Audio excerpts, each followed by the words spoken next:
Graham, what do you think is a good way of making pricing changes without alienating current members? Do you end up in that place where you've got this Frankenstein kind of pricing model? Can you afford that? If we're constantly here talking about members, talking about sharing and all collaborating and, sharing insights and stuff like that, the conversation about what are you paying for your desk? What are you paying for a desk price? You don't want them having that in the kitchen, right? So you probably should have a standardized cost or standardized pricing. The one place you can play around with pricing, and we've built this into our system, sorry to do the product plug, but That's okay. if you have an operator not an operator, if you have a customer that comes in and they're willing to take maybe 20% of your desks or 10% of your desks, you can create an off-site or private pricing there. You can give that economies of scale. So in that situation, the only person that knows the price of the desks is the person paying the bill. So that way, that's one way of doing it. It's putting up these little stopgaps.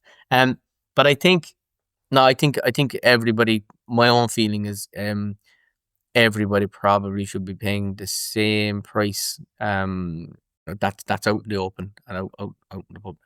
So you're into comms, a structured rollout, implementing for everybody, regardless of how long they've been in the space. Yeah. But I mean, the other thing here, we've all gotten the emails where it's like, due to economic changes, inflation, rising costs, we have to up the price. It's okay to make money. It's okay to make money. You can't swallow all the costs. You can't expect to.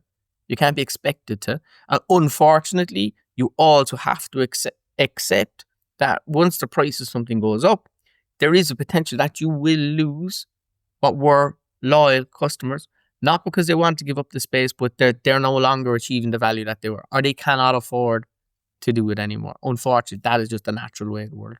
That's just natural economics. So, but you put it this way, if you don't charge your clients enough with the fear of losing your clients, what happens is you'll have to shut down the business and you'll have no clients anyway.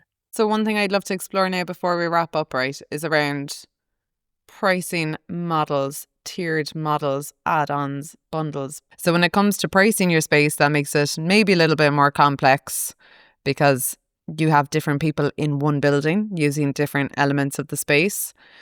And you also have people coming in who just want your hot desk. They just want a closed door office. They just want a meeting room. They might want the event space for their team offsite every now and again. So for that, we have seen more and more operators taking up pricing bundles. That's something we've actually built into BaseWorks, something that's been very useful to our clients. Mm-hmm. So from your perspective, Graham, how would you suggest people implement the bundles? What have you seen work best? How do you offer flexibility to your members without confusing them? There's a couple of things at play here around things like meeting room access and stuff like that. You're looking at fair usage policies, right? So I've seen instances where, everybody gets the same level of access to the meeting rooms, and that goes for a hot desk person that may be paying 20 quid for the day versus someone who's a member who's paying, 300 quid for the month. If you have a popular time of the year where people come in and they get a desk, but they actually spend most of their time in the meeting room, which you could be selling for 20 quid an hour, let alone a hot desk for 20 quid a day. This is where you need to start thinking about, well, if you want a hot desk for the day, it's this. And if you want meeting room time, you can buy a bundle of meeting room time to add to that. What you're doing then is you're ring fencing fair usage, and you as a business are extracting the value that you're providing, but you're also managing the expectations of the person coming in the door. You're avoiding that awkward conversation where, if you come into a space, Anne-Marie, for the day, and also you toddle into one of the meeting rooms, you've only just paid for, you've only just paid for a desk. You avoid that conversation, that awkward conversation. Oh, geez, I didn't realize that. But now what you have is you have an unhappy person who thought they had access to a meeting room. They now can't do their video call, and they have to go back to a hot desk in a place that they're probably not every day, and now they've had a bad experience. Whereas if they knew they had to buy the meeting room time, and there was, again, clear parameters by the service levels you're offering, everybody's happy. It's all about managing expectations effectively. And it's, again, for you as an operator, it's going to be how you mix all of that together. I think the key thing is to provide that flexibility for people to take what they like from your service offering.